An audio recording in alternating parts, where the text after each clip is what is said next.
I don't know about you all here in the audience, but I did not grow up thinking I would make my career in network engineering. When I was a kid, what I dreamed about being was a physicist and an astronomer. And it was only when I was in grad school in astrophysics that I sort of looked up from the stars and the galaxies and the planets and thought, wow, there's something interesting on this planet, which was the internet. But physics is not a terrible training to be a network engineer. Are there any other physicists here? No, okay, I've met a few. The thing about physics is it teaches you how to think, right? And one of the greatest thinkers of all time pointed out something really important, that thinking is not just about being good at math or good in the lab, but it's also about creativity and imagination. Because if you're going to have new insights on old problems, you have to be creative and you have to bring your imagination to it. And I was thinking about that in the context of today's presentation because this began as a thought experiment.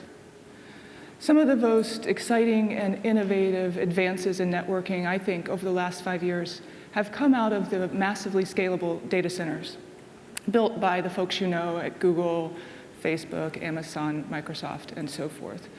They are moving at a scale and a speed that dazzles those of us who've been in networking for a couple of decades, right?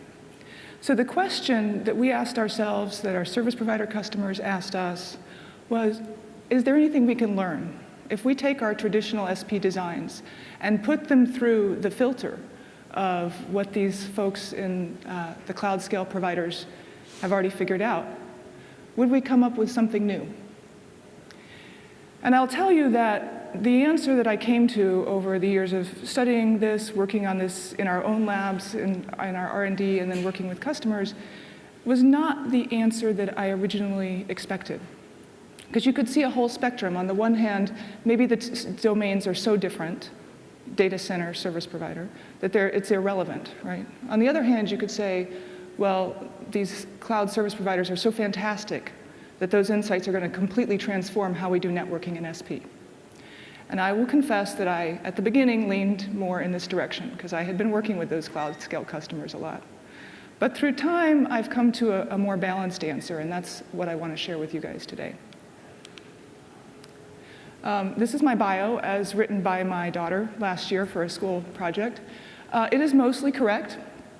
The one thing that's just falsehood is that I love cats. As you see on that shirt, I do not love cats. My daughter loves cats. I'm more of a dog person, but I think she was trying to, get in a good word for cats here. So let's just start today by reviewing a little bit about why our core networks look the way they do. There are a lot of places, there are a lot of different pieces of a service provider network. I focused on core because it has some similar qualities with the large-scale data center, as we'll talk about. But many of these principles apply to different parts of the SP network as well. So let's start with some Einstein trivia. Does anyone know what Einstein said was the most important question? I didn't know either. It's completely bizarre. He said, is the universe a friendly place? So I'll let you guys take that away as a little philosophical pondering from one of the great physicists of all time. But when it comes to designing network, the most important question is, what do you want to optimize for, right?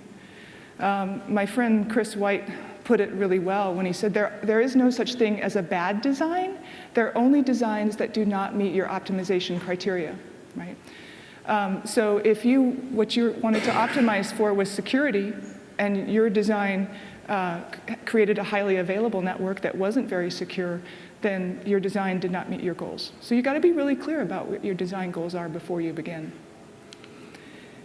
In the core, in particular, I think I've heard from a bunch of people over and over, 2 optimization criteria come up all the time, okay?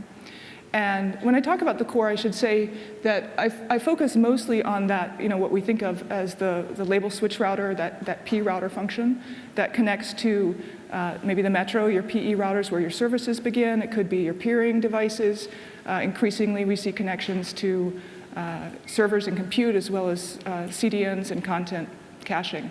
So the 2 optimization criteria that come up in this particular role are always scale, right? So If you've looked at the Cisco VNI, the Visual Networking Index, they projected in 2017 that there would be a 3 times compound annual growth rate of global internet traffic from 2017 to 2022.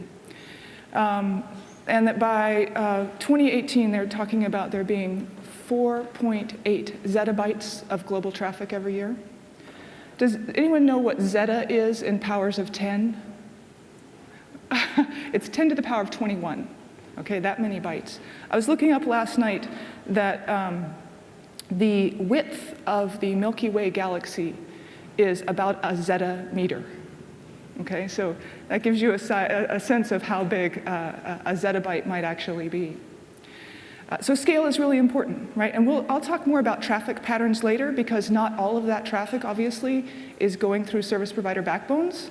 Traffic patterns are changing, and that's something that we also need to consider as we talk about design. The second optimization criteria that comes to mind is availability. You can have all the zettabytes you want in capacity, but if it's not available, then it's completely worthless to you. So those two things go hand in hand when we talk about designing, in particular, the core of the network. So let's talk a little bit more about scale and availability. There are 2 ways to scale. There are 2 ways to get bigger. The first one is that you scale up. Okay, so when I need more capacity, I go out and buy a bigger box. Okay, or if I have a modular chassis, I start populating the empty slots. Maybe I get higher density line cards. The ultimate scale up is a large-scale multi-chassis system like the CRS or the NCS 6000, right? So that's about getting bigger. That's scaling up, or vertical scale. The other way that you scale is to scale out.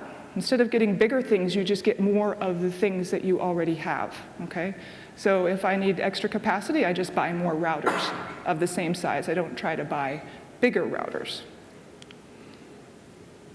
So I think most of us would agree that in networking, historically, our answer has been to scale up, right? We just ask for the next biggest chassis that our vendor is going to provide for us, right? So if, given the option between, say, an NCS 5516, which is our largest high-density 100 gig platform, 576 100 gig ports, or a pile of 2RU 5502s, same ASIC family, same software, with 48 ports per device. And I put in, because we're going to talk in more detail about how many of those you actually need to get the equivalent of a 5516 chassis. So if you compare these 2 things and you say, okay, which one would I choose? Who wants to guess which one, just in terms of CapEx, the check you would have to write us to acquire them, which of these 2 options is more expensive?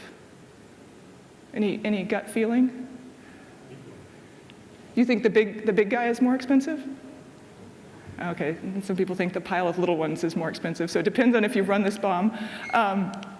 I have run this bomb before, and I've done it on existing merchant silicon platforms. We've looked at it in the next generation platforms that we're coming out with.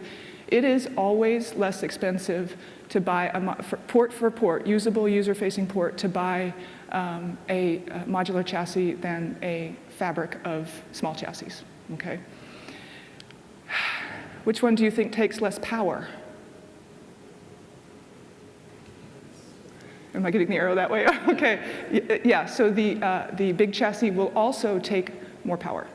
The big chassis takes less power. So that is also where you put the green arrow, is toward that big chassis. And then there's a bunch of other stuff that's really great about having a big chassis. There's a reason we build these. There's a reason people buy them, right?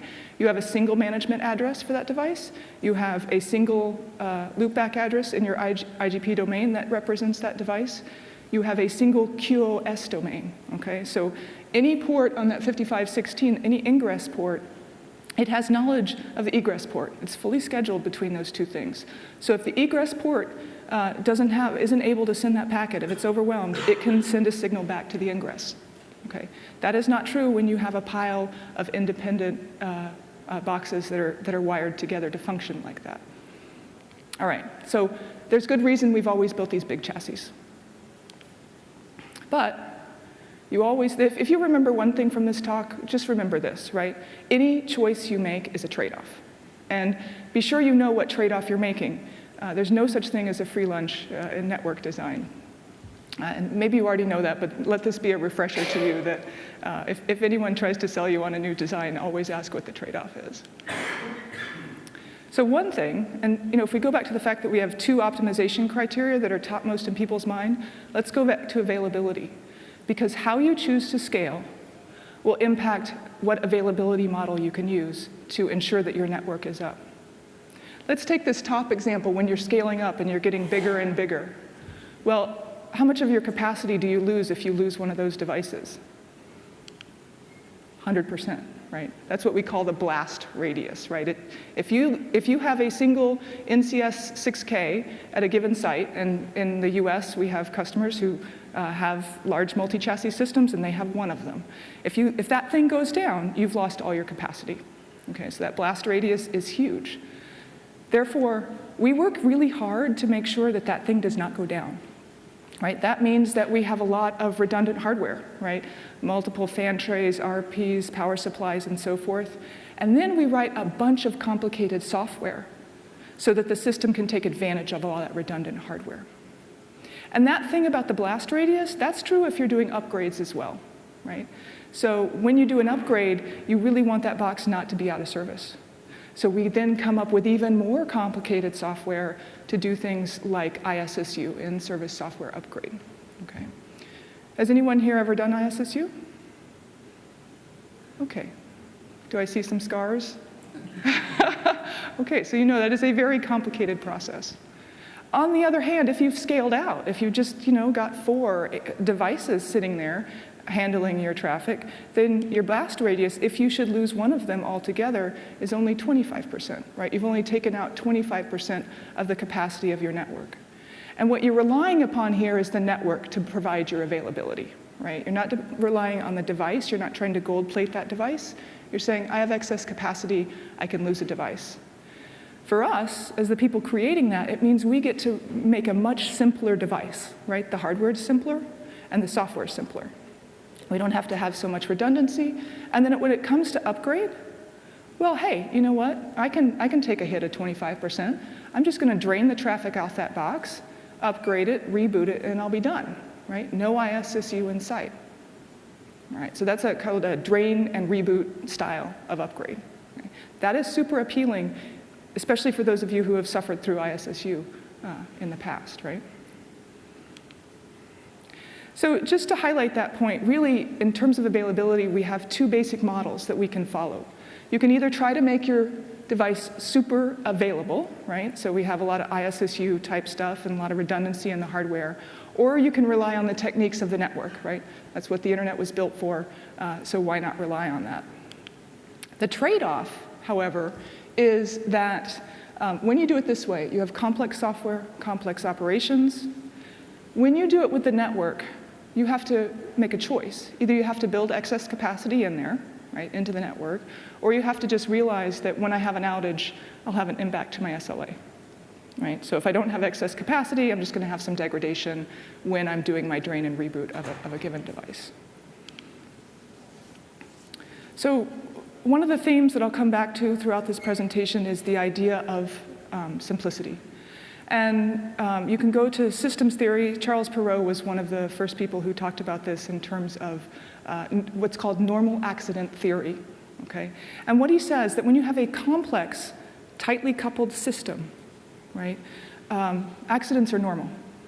They're unavoidable in many ways. Like, things are so complex that no engineer or team of engineers can actually think through every possible combination of events. Therefore, you will just always have accidents. And he looks at things like the Challenger accident in 3 Mile Island and other, major industrial accidents. If you like this sort of thing and you're more of an outdoor person, this book, Deep Survival, talks about the same thing, but with mountaineering accidents. Like, why really skilled mountaineers can get into horrible trouble and horrible accidents, and who survives and who doesn't. But he bases his work off of systems theory by Charles Perrow. But it's just, to me, brings home the reality of that point, that in some cases, accidents are normal. So I think, and there's a whole body of work on this, but one thing I wanted to point out was this quote from some folks who are doing high reliability engineering, and they said that efforts to avoid accidents, so whatever I do to avoid an accident, such as building in redundancy, actually increases the complexity. And remember, if you increase the complexity, you increase the likelihood that you're going to have a normal accident. Okay, so if we talk about building a system like this with all this excess redundancy and all this complex software to take advantage of that redundancy, we are actually creating a more complex, tightly coupled system that is really just by default more prone to accidents than a loosely coupled or simpler system. Okay, so I think it's just an interesting point, instead of just saying, oh, ISSU is bad, or why don't they make better quality software, is to realize that there are just some fundamental principles of how systems work that drive some of this. Not to say that there aren't bugs, but just that that's also at work here. So let's talk about the trade-offs of scaling up, because before we said it's great, it costs less, it takes less power, it's easier to manage, but you will always have trade-offs, right? And so you have a larger blast radius, right? The hardware and the software and the upgrade process are all more complex. Another thing I'll just mention briefly here is this idea of power density, right? So if you have this 5516, it takes up a whole rack, and the power requirements are that you have all that power to that one rack, right? So that's a dense power requirement. If you had a bunch of little devices that you could spread out over several racks, the power per rack would be less. So first, I hear this less and less, but sometimes power density is an issue. You can't get all that power to a single rack. And something we'll talk about more later is that it could be harder to debug. All right, so that's kind of service provider, the optimization criteria, and why we've made, I think, the choices that we've made to get to the designs we have today. I want to switch gears and talk a little bit more about data center design now. So this is data center design enterprise. This is from a document that we published in 2010. And this is what we said the data center design should look like, right? And you can see here there's a bunch of stuff at the bottom, really diverse. We have mainframes, blade chassis, L2, L3 access. It all comes up through this aggregation layer. Look at all those icons in that aggregation layer. Tons of functions happening in there. Super complex aggregation layer, and then off to some core at the top. At the same time that we were advertising this as sort of the state-of-the-art data center design, there was a group of people who were super unhappy with that design. And I put their names and the logos of either where they were or where they went after they wrote these papers. And you can see that Google, Amazon, Facebook, Microsoft all come up here. And so all of them were talking about, let's see, I think the one that I like is Data Center Networks Are in My Way by James Hamilton, right? So they were complaining about the state of the art, even in 2010. The paper by Google, the last one is, by Facebook is later in time, but looks back retrospectively at around 2010. So they were really unhappy with data center design. And there were two main reasons that this was the case. The first one was about that aggregation layer, right? That it would limit the ultimate scale that they could build out in their network. They just couldn't buy one big enough. And even when they could, it was super expensive, especially during transitions between port speeds, right? Because when we first go to 1 gig or 10 gig or 100 gig, those devices are expensive, right? We don't have the economies of scale in the industry to make them cheaply, so they just tend to be more expensive. So they saw this as a bottleneck in their network, as this particular device. The second problem was that bandwidth varied. Okay, so you can I think understand that if you have two servers on two applications on two servers connected to the same switch, say 1 gig switch, they will have 1 gig between them all the time, right? Assuming you have a non-blocking switch there. But if you go through some aggregation layer where there's oversubscription and your application has to talk to an application on another server, well, that could be diminished by a factor of 3 or 5 or 10, however much oversubscription you're doing. And if you have to go through a couple of layers of aggregation, then you could even get a smaller fraction of bandwidth. Now, this is a problem if you're an application developer. Application developers want to write their applications, right? But they may be querying resources all over the data center. So if they're doing some query or they're sharding some stuff and they've sent out some data and they're waiting for a response, how long do they wait? Well, it depends. If I'm talking to a guy right next to me, if he doesn't respond in a few microseconds, then I know that he's dead, so declare him dead and move on. But if he's somewhere else in the data center, maybe I have to wait longer. So can you imagine writing an application that tries to take all that into account?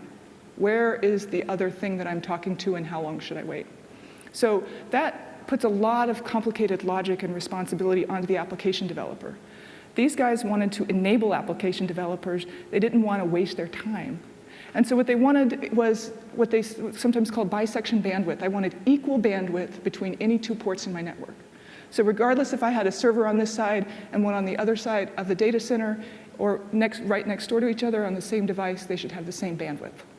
That simplifies the job for the application developer. It does not, however, work in a traditional data center design. That's not what that enterprise data center design was built for.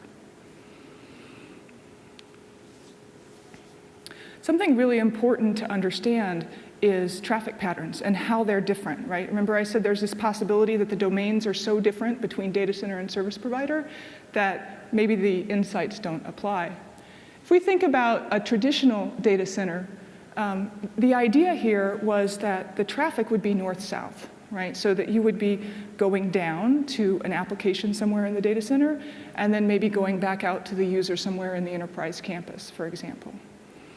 But in the massively scalable data centers of the cloud service provider, their dominant traffic pattern was east to west, right? Because their applications and servers were talking to each other within the data center, not talking to the outside world. And Facebook actually has a great picture of this, where the green line is that machine-to-user traffic. So that's you on your Facebook application talking to Facebook or posting something. That's traffic going from the outside world, from the user, to the machines inside the data center. The red traffic is all the stuff that goes on in the data center after you've done that. So all the work that the applications are doing, the storage, the replication, all that stuff is the red traffic. And look at how that dwarfs the green traffic, right? As much as we post to Facebook, stuff that's going on behind the scenes at Facebook is many times bigger and growing much faster, okay? So that machine-to-machine traffic, that red traffic, is why the dominant traffic pattern in the web-scale data center is east-west, right? Because those are the machines talking to each other, not machines talking to the outside world. So we had a classic design. We had problems that could not be solved with that design. So Einstein, of course, had some good things to say about this. No problem can be solved from the same level of consciousness that created it, right? That goes back to his first quote about if you're going to have a new take on an old problem, you have to be creative and you have to be imaginative. Fortunately, these folks, the cloud service providers, had a new paradigm. They had a different level of consciousness because they were building these massive data centers and they were doing it for storage and compute.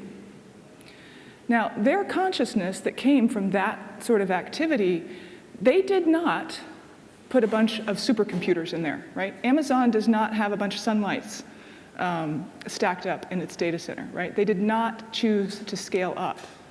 The paradigm that they choose was to scale out, right? If you've seen those pictures, it is rack after rack, row after row of 1RU servers, right? Just cheap, simple nodes. You need more capacity, you just add some more of those, right? We're not trying to get a super complicated supercomputer in there. We're just going to scale out.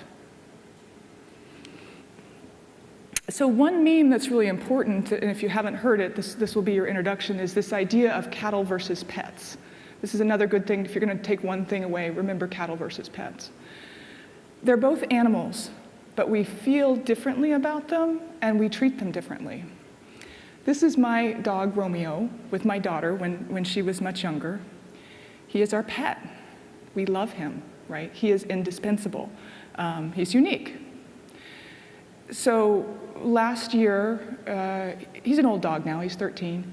he was diagnosed with pneumonia, right? Couldn't breathe, couldn't stand up. So how many of you, 13-year-old dog, how many of you think that I took him out behind the shed and then went and bought a new puppy? Okay, no, I did not. Lane's like, well, maybe. No, no, of course not. I took him to the emergency vet and, put him on IV antibiotics and, nasal cannulas of oxygen, and he survived. We didn't go to Hawaii for vacation that Christmas, but my dog is still alive, okay? On the other hand, if I have a herd of cattle, I don't really care much about individual cows, right? Like, if one of them gets sick, well, as my grandfather used to say, you just take it out behind the shed, honey, right? You just get rid of it and get a new one, right? Because they are interchangeable, they are not unique, and so I don't care about them. So cattle versus pets is a meme or a metaphor for how we treat devices in our network. Essentially, what these folks did was they said, look, our servers are cows. They're not pets. I just want to rack them up, a bunch of them, treat them as a herd. They're cattle. And so the paradigm shift is to say, can we apply that same mentality to our networking devices? How many people here know the host name or IP address of a router in their network? Okay, you love your routers, right? They're your pets. You know that port 34 on line card 3 is a little flaky sometimes, so don't use that one, right? And you baby it and you keep it going as long as you can, right? We traditionally in networking, because we've scaled up, we invest a lot in our routers, right? We treat them as pets. So the radical shift here in consciousness is to say, let's treat our, in this case we'll take switches, but the same thing applies to routers. Let's treat them like cows instead of treating them like our precious pets, okay? So how do we do this? First, I have a question for you. If I were to give you two 48-port switches, how many usable ports would you have with full bisection bandwidth? Where any port could have, say it's a 10 gig switch, could have 10 gigs to any other port. How many usable ports would I have if I gave you 2 of them? Okay, I'll sketch it out for you here. Worst case is that half of the ports on the left side want to talk to half of the ports on the right side, right? If you're just talking on the same switch, no problem, you get your bandwidth. But if you have half that want to talk to on one switch that want to talk to the other half, well, you're going to have as many cables in between the 2 switches as you have facing down to the users, right? Assume the users and the servers are at the bottom here, okay? So look, this is really clever. I have now sold you 2 48-port switches, and you have 48 usable ports, okay? So that's great for me. I've sold you twice as many, but not for you because you have exactly the same number of ports as you did before, right? Now, of course, we don't do that. That's dumb. So what typically we do is some form of oversubscription, right? So if I say, look, I'm just going to say that maybe most of the time, only a third of those or a quarter of those ports on the left side will send to the right side. We'll just cross our fingers and hope that that's true, or maybe I've measured it. So I'm just going to use a quarter of those ports to interconnect the 2, and I'll have an oversubscription there, and there'll be some congestion, but hopefully not that much, right? But this second option was one that explicitly the cloud scale providers did not want to do, right? They weren't willing to do that. So are you at a loss then? Is this whole idea of scaling out in the realm of networking just ridiculous? Well, no, actually the problem had been solved about 70 years ago by a guy named Charles Clow, or Kloss. Never actually talked to Charles. I don't know how he liked to pronounce his last name, but we're in Europe, so I'll call him Clow. So he was actually working in the domain of TDM, of voice traffic, circuit switching.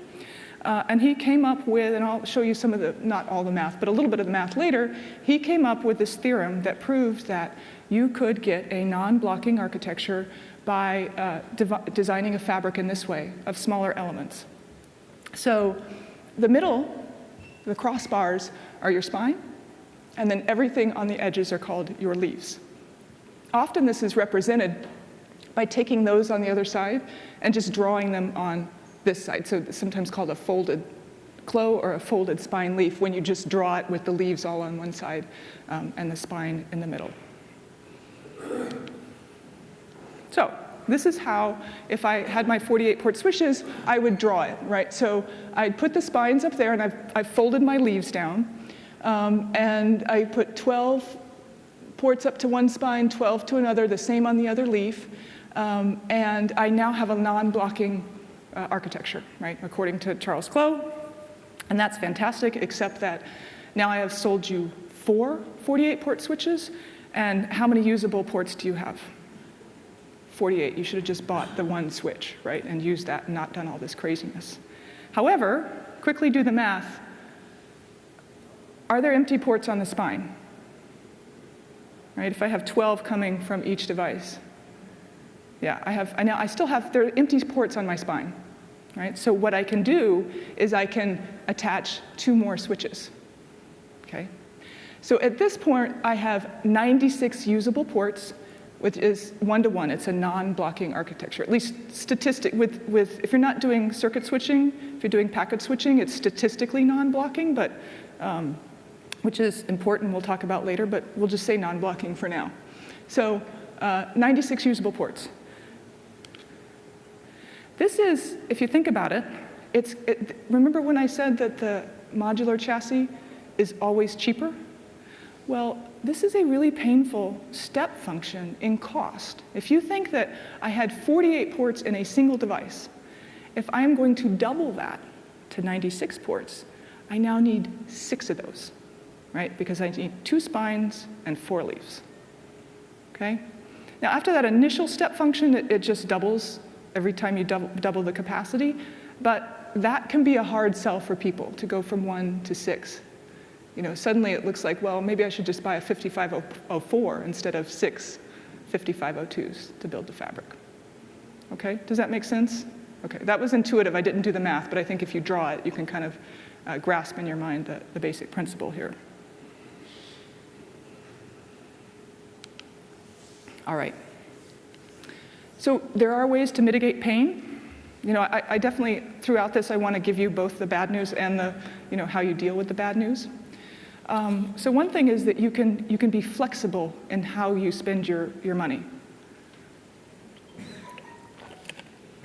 So for example, you don't have to populate all your leaves all at once. You can just build your spine, buy your spine devices, and as you need them, put your leaves into the network.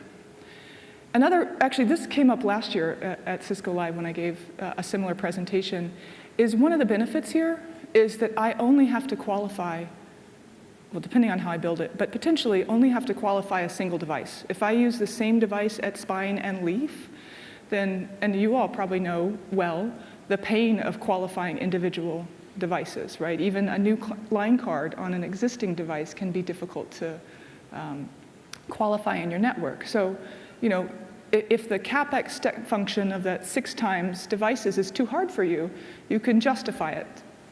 I'm going to just deploy it incrementally, and after I've qualified the device once, I can use it everywhere. Okay, that's appealing to some people. All right, so just to summarize and remember this important point, when you scale out, okay, when you have multiple devices, you have 2 choices. You can either do this sort of direct connection and oversubscribe, or you can build a spine. It's also possible to oversubscribe your spine, but for the purposes of this conversation, I'm just going to assume that we only build a spine when we want to have a non-blocking architecture. Okay, that makes sense? I mean, sort of, okay. So, when these folks, this is a picture from Facebook, when they went about building their massively scalable networks, they went back to Clo. This is exactly what they needed to build their networks. Right? It became a loosely coupled fabric with natural load balancing using ECMP through all the links between the leaves and the spine. This potential for scale here is just massive, right? So I think of these are really like building-sized routers, right? There's just a fabric of external routers the size of a building. And and this was several years ago, I think it was 2014 that they published it. They were talking about hundreds of thousands of servers connected through this spine leaf topology. And I gave a link to the paper. It's well worth looking at if you haven't seen it before. So this is the Clo fabric at the most massive scale that we can imagine on the planet today. I do want to say a word about fabrics, right? Because those of you involved in hardware or ASIC design, there's actually nothing that new here. The basic idea behind what Clo was saying is the same thing that we build into our NPUs, into our chips, right? And that idea of this non-blocking fabric, if you have a chassis with those fabric modules, those fabric cards, that's what we put in those cards in the backplane. The thing that's different here is instead of being internal, either in an ASIC or in the sheet metal of a modular router, the fabric here that the cloud scale providers did was an external fabric, right? Instead of being connected through copper traces on the board, it's connected by external cables and fiber. And so the concept is exactly the same. It's really just about the scale and how you connect those things together. Okay, so fabric applies across all of these scales, the basic idea behind it. So when you have that external fabric, and if you're not relying on us and our proprietary interconnection and keeping the fabric together, when you've externalized it into a set of physically discrete boxes in the spine and the leaf, then you have to tie it together somehow. So first of all, you have to cable it, which is an issue we'll talk about in a little bit, but then you also have to have a control plane for it, right? And so the way that this was originally done was with routing protocols, right? So just use an IGP or in some cases BGP. You have many equal cost paths, as you could imagine, from a port on the left to the port on the right.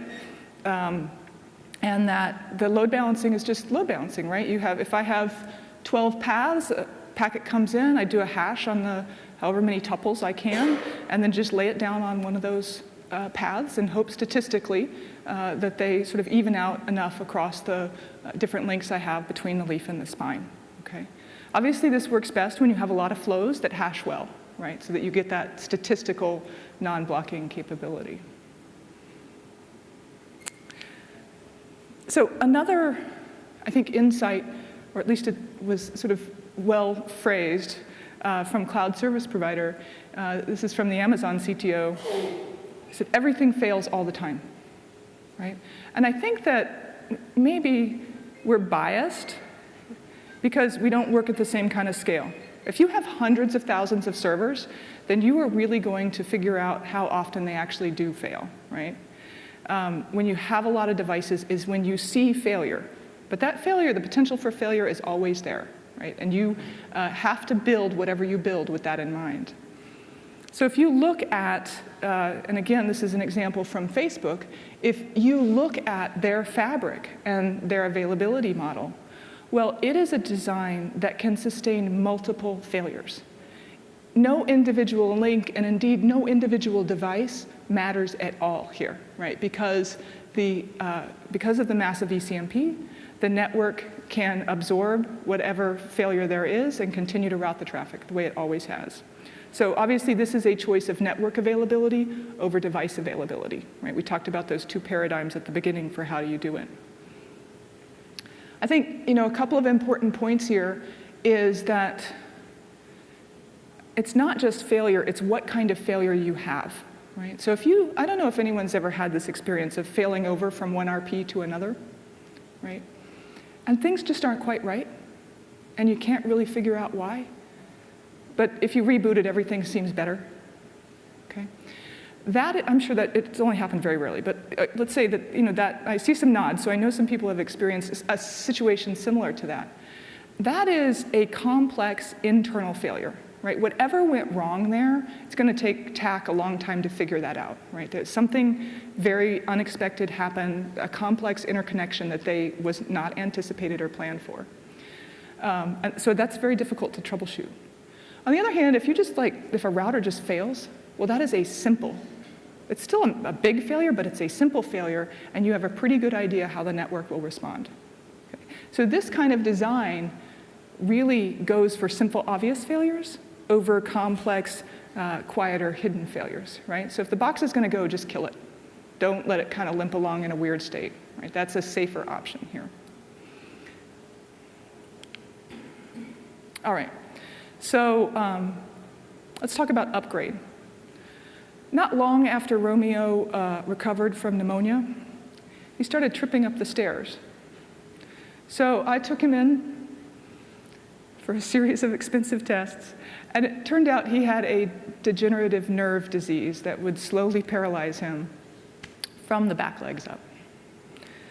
So how many people think I took him to the vet and put him down and went and bought a new puppy? No, I did not do that. I actually blame my brother-in-law. This is all him. But Romeo now has a wheelchair and is going to Home Depot and having a great time. Still, Lane, I was close on this one, but my brother-in-law took it over at that point. So he is my pet, right? That to me is ISSU, right? Is going to that crazy extreme to keep that dog going no matter what, right? The other idea, of course, is the cow. You drain him, you reboot him, you get a new one, we're off and we're going, okay? So, and that is explicitly a value that all of these cloud service providers call out in those kind of fabric designs that they put together, is about upgrade, right? Because upgrades are about new services, right? That is how you get new services, is when you are able to, you need a new function on your PE. Well, if you have a massive, device that's your PE and your P router, and you're like, well, I have to upgrade that thing in order to get the new service. You're like, how much do I need the new service? But if I could get a new service by just, bringing a new leaf in with the upgraded software on it and plugging it in, service works, then that brings a whole different level to how quickly you can roll out services in your network, right? Okay. So, the question to ask then is, given how fabulous that is, right? I mean, those are dazzling. You should watch the videos, the traffic flowing around the Facebook network when things fail, the upgrade. It sounds great, right? So how do we get that in core? Can we get it in core? That's the question. So this is one. I'm going to give you some other ideas later about what this looks like. But this is one. Let's say we have that massive chassis, and I'm going to pick the 5516, the NCS 5516, because it's the one I work with the most, but just any massive chassis. Can I build a fabric of devices to replace that with spine and leaf? Of course you can, of course you can. And this is the math that I was talking about earlier, is that what you start with, what you need to say is, okay, I want so many ports, okay? However many ports you want, you just say, and those are user-facing ports, how many of those you want. You pick a blocking factor. I'm going to choose 1 because I want these to be non-blocking, right, according to the principles of the cloud service providers. And then I want to say how big are my spine devices and how big are my leaf devices, how many ports are on each. So knowing that, I can calculate how many devices I need and what my spine leaf fabric will look like. The output, you put all this into a formula, which if you want to go through the math, this is a decent tutorial that I've given you a link there to. But if you input that data into these formulas, you get the number of spine routers, the number of leaf routers, the bundle, how many cables you need to connect the leaf to each spine, and so forth. Okay, so you can just chug this out. It's pretty simple. These are the formulas in Excel, since I was doing my modeling in a spreadsheet. So that's why they look kind of weird. But this is what the math looks like if we want 96 ports built out of 48 port devices, right? So you calculate it, you get 2 spines, 4 leaves, 12 ports between each spine and each leaf, which is what we got when we just did the back of the napkin, sort of intuitively drawing it. This is the math that shows the same thing, okay? So sure, you can get a 96 port device out of 48 ports devices. So let's look at, say, anybody here has an NCS 6000? Okay, yeah, I know it's a bit massive for most folks and most networks here, but that has around 33600 gigi. If you populate it to the biggest size that you can get a couple hundred gigi ports on that. So could you build that out of NCS 5502s? Of course you could. You plug all that into the formula and you say, yes, I could build that if I had 8 spines and 14 leaves of the 5502 48 port devices, okay? And here's just a little table to look at different combinations of that. So let's say that we take the 576, which I chose because that's the number of 100 gig ports on the 5516. Well, if I want to build that out of 48 port devices, I will need 12 spines and 24 leaves, okay? If I want to do twice that, 24 spines, 48 leaves. The other thing that you could play with is the size of the spine device, right? I mean, there's something nice about some of our cloud providers will have standardized on a single device. But if you're willing to play with that spine device and go to a bigger device, and this would be, I think that's a 5508, if you were willing to put an 8-slot chassis there instead of the 2RU, then the equation comes out a little bit differently, right? So you can see you could have 4 spines instead of 24 spines if you were willing to size up on the spine.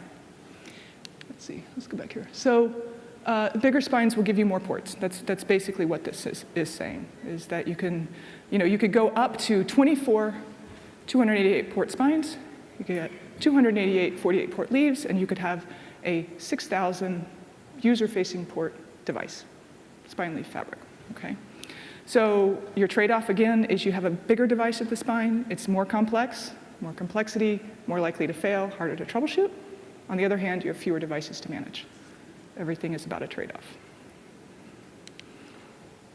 All right, so if we think about, we started at the very beginning by saying core networks, all about scale, all about availability, okay?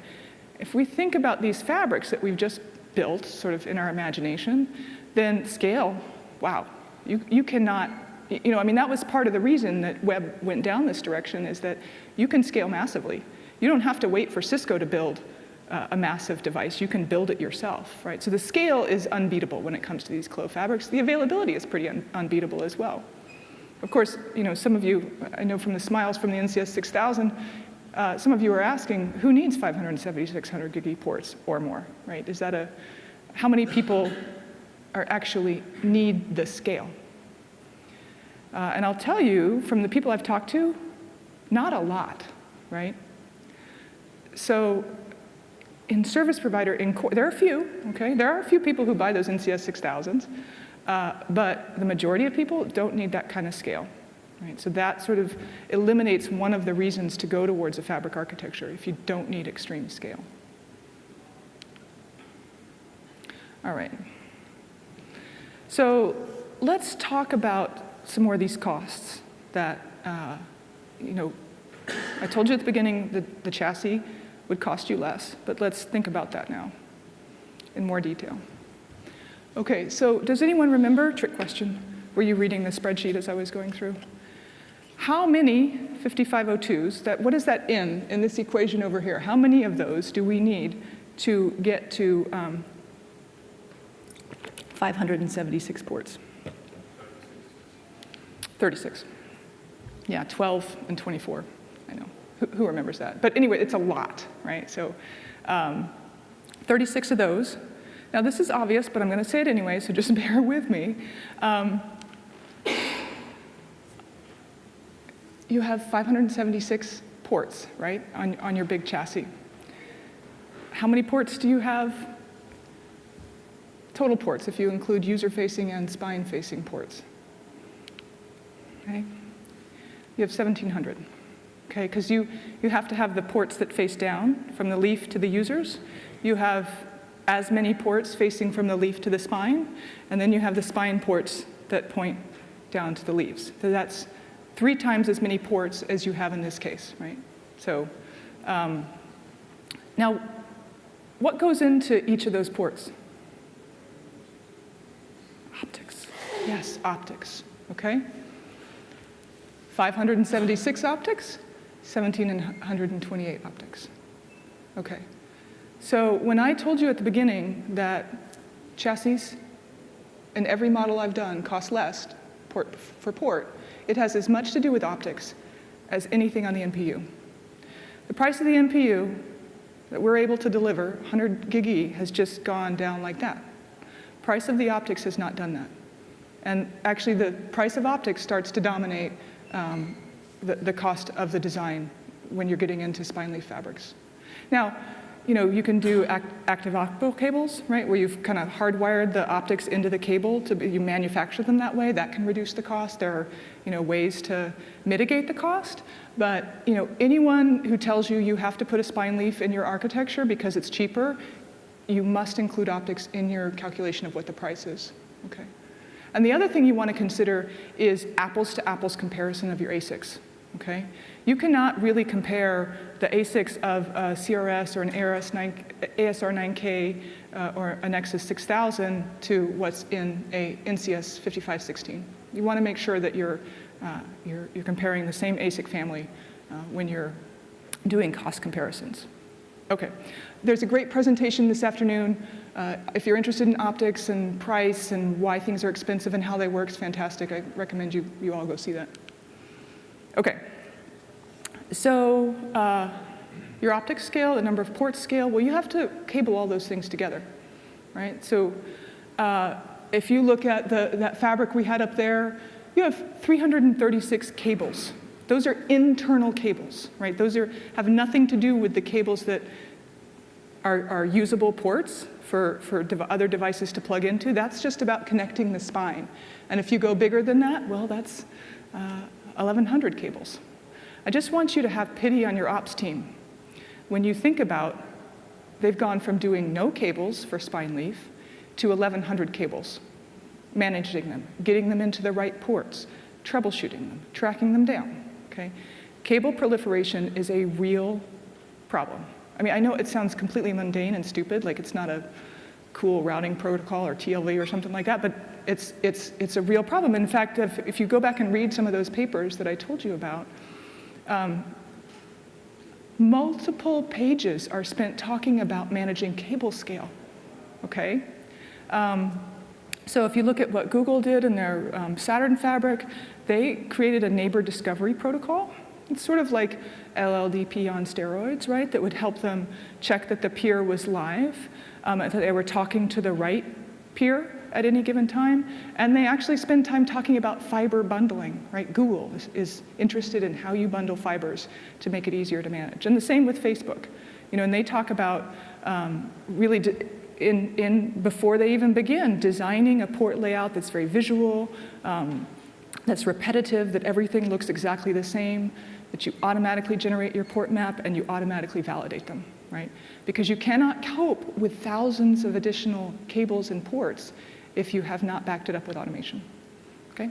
So a problem, but a solvable problem. Obviously, these guys did it, so it's just be aware of it when you're thinking about deploying this kind of design. Automate or die, right? This is really unavoidable as you go to scale out type of topologies. Another thing to have pity on is your IGP, right? If you're using IGP or whatever routing protocol, as we said, to tie all these devices together, you went from having a single loopback address to having 22 or 52, right? Now, we've actually been pleasantly surprised at how ISIS, for example, scales into the thousands of nodes pretty well, but you want to make sure that you're within that boundary in a single domain if you are starting to multiply your loopbacks by a factor of 50, right? Now, again, an addressable problem, okay? And different cloud scale providers dealt with it in different ways, okay? So they thought, you know what? This is routing protocols from the beginning have been designed to work under any circumstances, right? With slow links and fast links and links that go down and devices that go down. But for them, they said, look, that's not our use case. We have a tightly controlled data center. It's really static and it's really repetitive and it's got a lot of paths in it. So it's really large, but it's super simple. And they built it that way. So if you do it that way, then you can rethink how you do routing. One early solution was to make some adaptations to BGP so that each device, or even just a couple of devices, would run its own AS in BGP. Other folks created a custom IGP that was like ISIS, but much simpler. And other folks did some of that, but then added a layer of kind of a centralized controller, or SDN, to program routes through the network as well as they needed. So your IGP will scale. There are ways to deal with it, but realize that this is potentially a problem to solve if the additional number of devices doesn't fit within the scale parameters of whatever routing protocol you've chosen. Another point to consider is that all of this is, remember I talked about the flow-based ECMP taking advantage of that statistical multiplexing? So that is that statistically non-blocking. This is a picture from Google's Saturn fabric, and when they first designed it, and they did a bunch of testing on it, and what they found is that at 25% utilization of the fabric, they were experiencing a 1% packet loss, okay, because of congestion and because of the way that statistical part of the statistically non-blocking, right? So it's not perfect. Now they worked with the hardware vendor, and they made some improvements and adjustments, and they got better than that. But even the best fabrics, practically speaking, your link efficiency between 30 and 60%. Based on our projections, what other people say, that's the best you're going to do, right? If you have an external fabric. If you look at our internal fabrics, they are super efficient, right? 95% plus. I think, Lane, you wanted me to say 99%, but so Lane back there works on our next-gen hardware. But our internal fabrics are super efficient. That's what you pay Cisco to do, right, is to figure out how to do that congestion notification, the back pressure, the scheduling, so that the egress can tell the ingress when it's congested. We don't do packet-based flow hashing. We chop it up and do cells and spray it across the fabric so that we can take up as much of that fabric as we possibly can, right? So that's what you pay for, and it's super efficient. Right? So you have to decide, is that important to you? Right? Can you accept a utilization of that fabric of 30 to 60%, or is that high efficiency really important to you? So, and it's going to depend, right? Every design choice is a trade-off, and so folks have different opinions of that. This is what they're doing in their data centers, so that works well enough for them. Now, the law of conservation of energy, I guess, is more Newton than Einstein, but it's still sort of a physics concept, right? So I'm going to extend that to the law of conservation of complexity, right? Which says that complexity never really goes away, right? We talk about simplicity all the time. We're going to do these simple networks, how great simplicity is. But really, you can't get rid of complexity. We live in a complex world. But you can kind of shove it around and maybe move it into a space where it's easier to manage. So if I asked you as network engineers, would you rather debug, an external fabric that's tied together by BGP with maybe a large number, but independent ASs, or would you like to figure out why a packet gets lost in the CRS? No, Lane, your voice, you don't count. Okay, I would say most engineers would say this is easier to debug, right? Because BGP, it's well known, it's a standard, we understand it. If a packet gets lost, we know it's that box that's dropping it, and we can look at the best path algorithm, or, we can figure all that out. Whereas this is, you will be talking to Lane to figure out why a packet got dropped in that, right? Or you'll be on the phone with TAC, and they'll give you some command that starts with show controller hardware, something that's like 50 nouns long to get some hex output that then you compress and send to an engineer to look at at Cisco, right? So that complexity is implicit. We've hidden it from you, right? That's what you paid us to do, so we made it really efficient, but we hid all the internal logic, but it also means that only we can debug it. If it's explicitly complex, then it's something that you could debug, probably without our help. Right? So that's a trade-off. This is not as efficient, but the complexity is explicit, and for some people, that makes it easier to manage. Would you rather us hide it, and most of the time that works, or would you rather it be out there in the open and you guys can look at it? That's part of the trade-off that you make with these designs. My favorite saying. All right. So what else? Scale out is not always painless. Okay? It never is. If we had the 4 leaves and 2 spines, and we had our 96 ports, that's the original picture that I drew, and I wanted to add one more port to that, well, I have to add a whole leaf device, but then I probably going to add a spine device, and then I'm going to move a bunch of cables around. Okay? So that is not a painless operational event to do, just to add one port. And then there's, sorry, it's going too fast. If you want to go from 576 ports to 577, it's going to be even more painful. And there is a point at which you cannot do it anymore. Okay? So if you get a division by 0, there is no way to build enough spines that support, if you're using 48-port devices, the maximum number of ports that you can support in that spine leaf topology is 1,152. Okay? So there are limits, right? And sometimes people think, well, if I scale out, I can go as big as I want. And you can, but you may be forklifting and recabling your entire spine. Yeah, okay, so there's an anecdote around that, but maybe I'll save that one. The moral of the story is size your spine, right? The same way you have to, if you buy a chassis, you have to size that chassis for future growth, right? So make sure that you know what you're planning for in terms of growth before you go off in this direction. The other, and this may be even more fundamental in terms of the challenges that you have to deal with, are that your ops has to scale.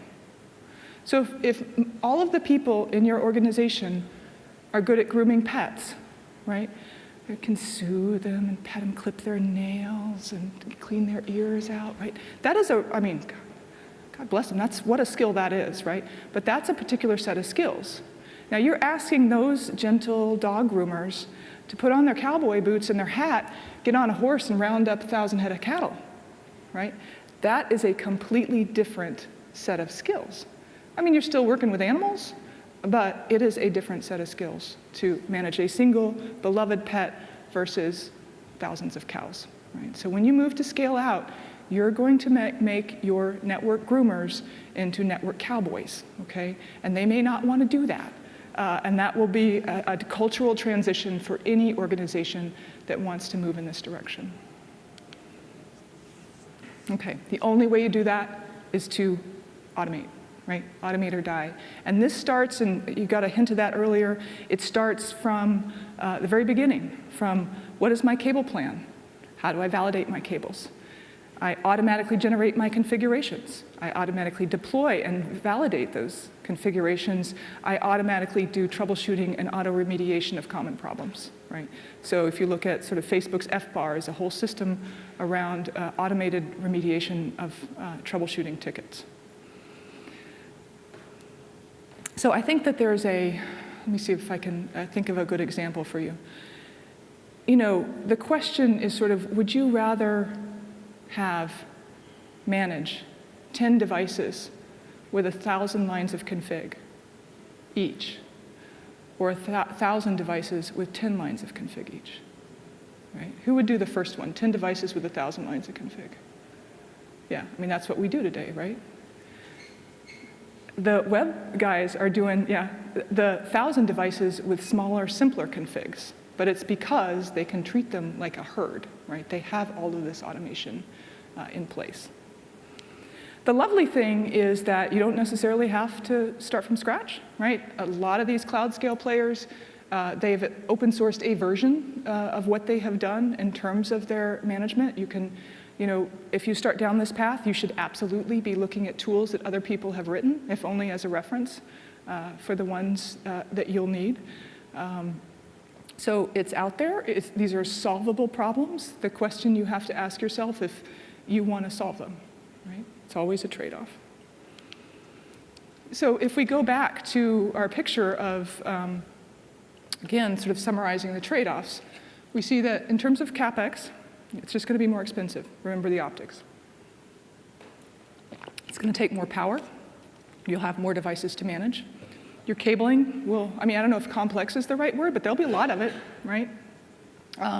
Your spine upgrades will be really painful, so make sure you size it right. You're going to have less utilization on your links of your fabric, and then you're going to have multiple QoS domains. And the way I think about that, if you think of the spines and the leaves, you're going to have a QoS, some domain, or no policy, but it's still a QoS domain on the leaf device, whatever spine device it ends up on, and the egress leaf device. So you have 3 QoS domains that are all operating independently. There's no back pressure. There's no protocol for the egress leaf to tell the spine to tell the ingress leaf that it's congested. Don't send me any package right now. So that will be a point of complexity as well. All right. So what can these DC fabrics teach us for our service provider networks, right?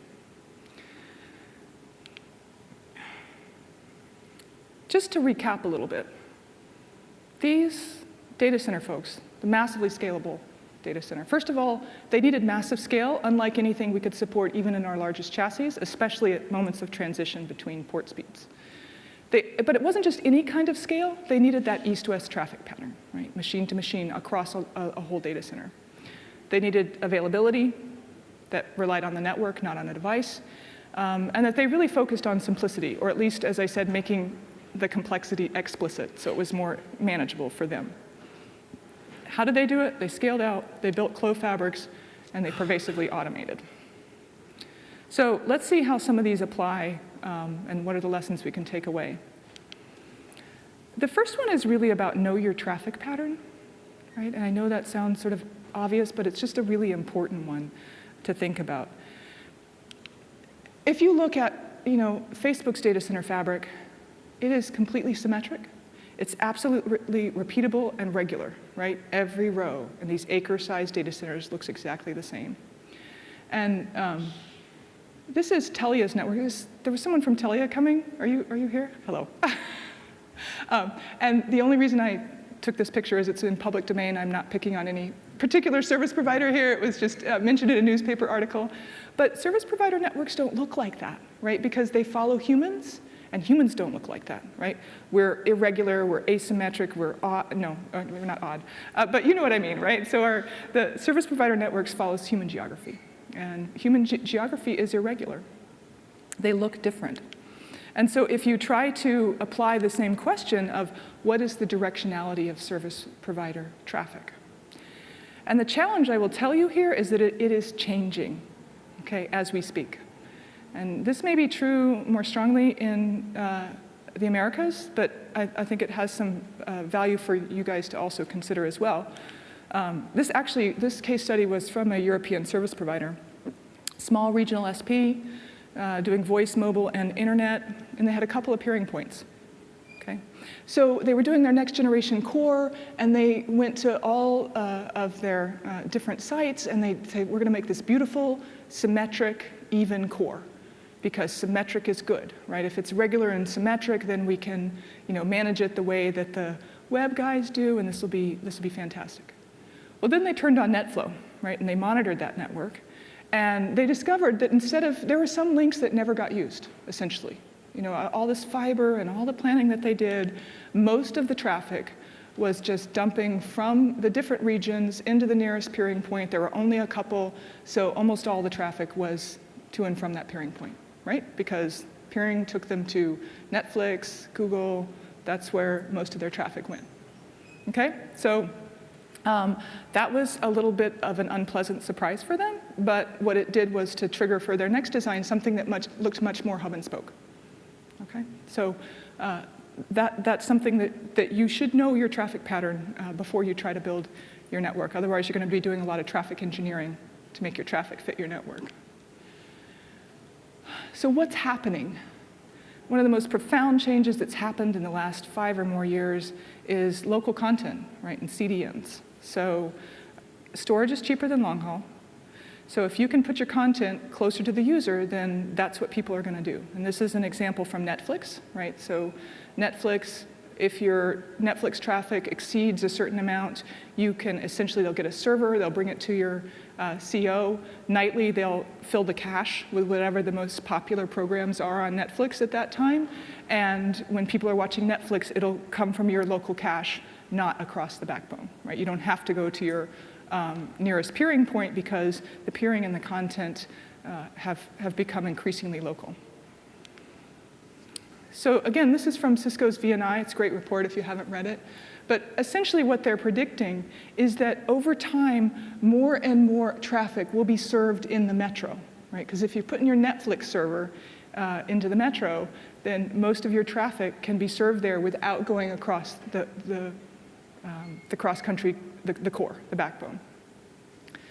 So in the US, this number is actually really small. There are some metros, ISPs in the US who are already serving 70% locally, right? I mean, that's Netflix, right, is 70%. So if you're able to serve your Netflix locally, then you can take 70% of your traffic off the backbone. So the backbone is growing differently. It hasn't stopped growing, but it's just growing more slowly. Traffic is going in different directions.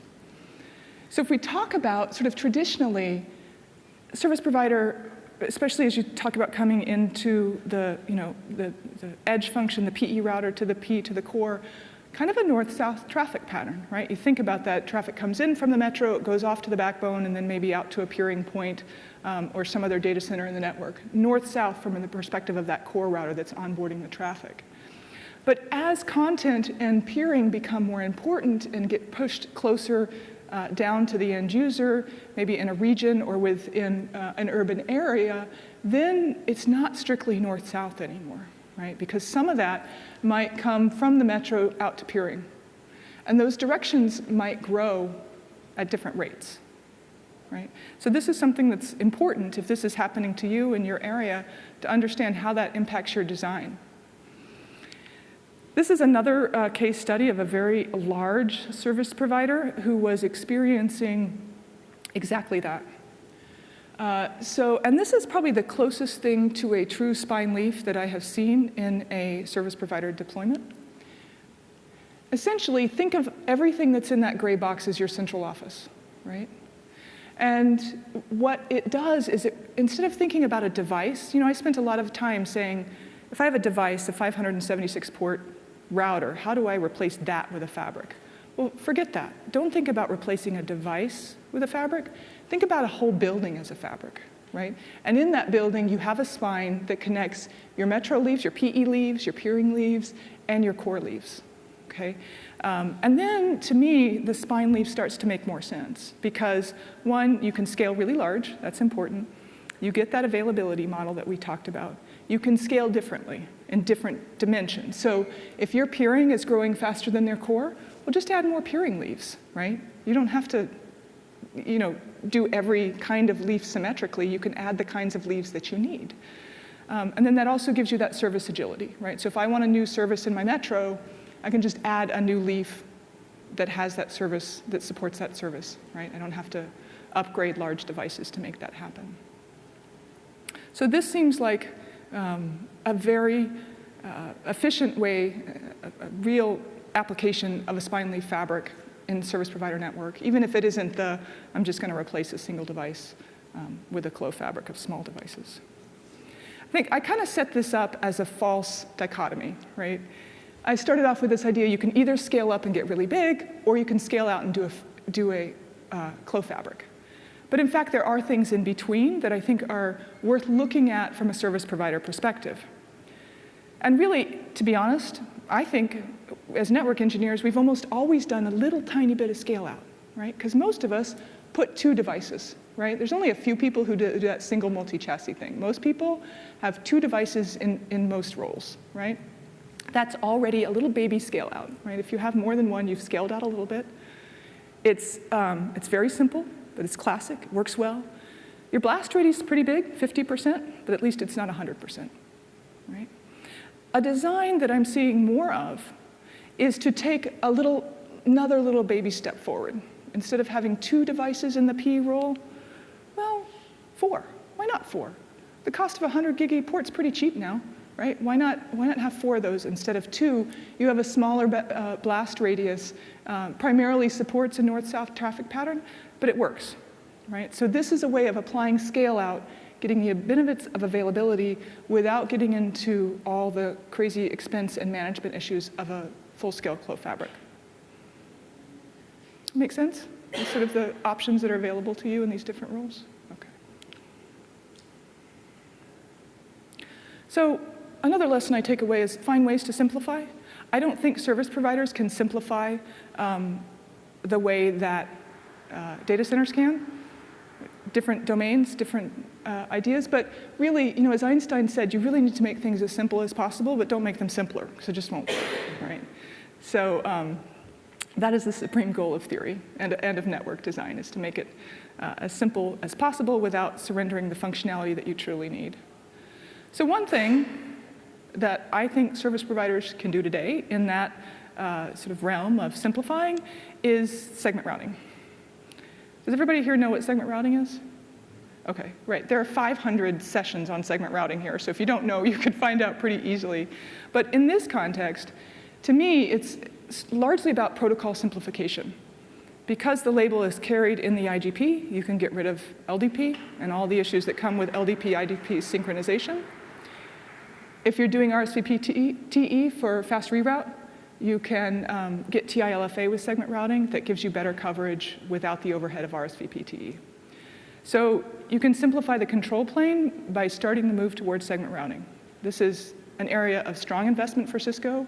I think it is a great way to start thinking about simplifying your core. Okay, so that's sort of one recommendation I'll make there. The other thing the last lesson that I'll leave you with is that you need to find ways to automate. Obviously, you walk through DevNet Zone, there's people trying to tell you 100,000 ways to automate. We're all probably learning a little Python in our spare time. Because really, this is, one thing I love about the cloud service providers is they're really open about when things fail. I don't know if any of you experienced this, but in 2015, 70 minutes Google Compute in the Europe West region was down. And when they did the postmortem, and you can read the full report, I've given you the link here. When they did the postmortem, someone, a human being, had done a manual peering link change and done it wrong, okay? So humans at keyboards cause errors. And Google's response to it was now they've completely automated that. There's pre-checks, there's post-checks, humans cannot touch the box, right? It has to run through their system of automation with all their checks in it. So this is the kind of thing that we need to be doing. We cannot, knowing the host name or the IP address of our beloved router, telnet to it and do a little change. Like, it all has to go through some kind of automated process, right? And for me, one of the things I've been working on lately is thinking about the importance of having a source of truth and having a level of abstraction. I mean, I did a lot of early work in 1PK and our SDKs and YDK and so forth, but I'm really figuring out right now that having a level of abstraction that abstracts the entire network into a single point that you can control is really useful. Being able to do network-wide ops, not just touching a single device, but touching multiple devices at the same time, and having an undo button are super important, right? Being able to undo any change, roll it back if it doesn't work the way that you think it should. And the tool I've been using most recently that I didn't understand, I don't know if you guys have heard of NSO, Network Service Orchestrator, I'm getting some nods. First I was like, what is this? Why is this? Now I love it. I think this is a great tool because it does those things I said in the previous slide. There's a breakout this afternoon. There was a great one yesterday. You can catch the recording of it with Carl Moberg from the NSO team. I won't say much more about it, but I recently did a example service packs for doing an LDP to SR migration in the core. Those are in GitHub, so if you're using NSO and you're thinking about doing that migration to the segment routing, take a look at this as a resource, because I think it is a useful tool. If not this one, look at those other open source ones I showed you earlier. Just start thinking about how you're going to change your network groomers into network cowboys, okay? All right, so we're at the conclusion here. I started off with 2 optimization criteria, and I hope what you come away with is that in terms of scale, making your network scalable, up and out are both legitimate choices, as long as you understand the trade-offs. And it's a spectrum, right? You don't have to scale out to a Clo fabric on day 1. 2, 4, I've even seen up to 8 in large cloud scale backbones, 8 devices in parallel. Instead of, say, 2 5516s, then 4 5508s, or 8 5504s, right? You can just have the same number of ports, but scale it out over more devices. It's legitimate. And I think now you should understand what trade-offs you're going to make when you do one versus the other. In terms of availability, you can't beat network availability, right? That in itself is an argument for a little bit of scale out. Simplicity and automation, I think, are the 2 most important things that I take away from the cloud service providers. Any play that you can simplify, whether that's scaling out or the control plane, will benefit you. And then you automate it. When you simplify things, it's actually easier to automate them, and you get better quality control in there. So I'll leave you, we started off with a quote from Einstein. I'll end with a quote from Einstein. He talked about the importance of creativity and imagination.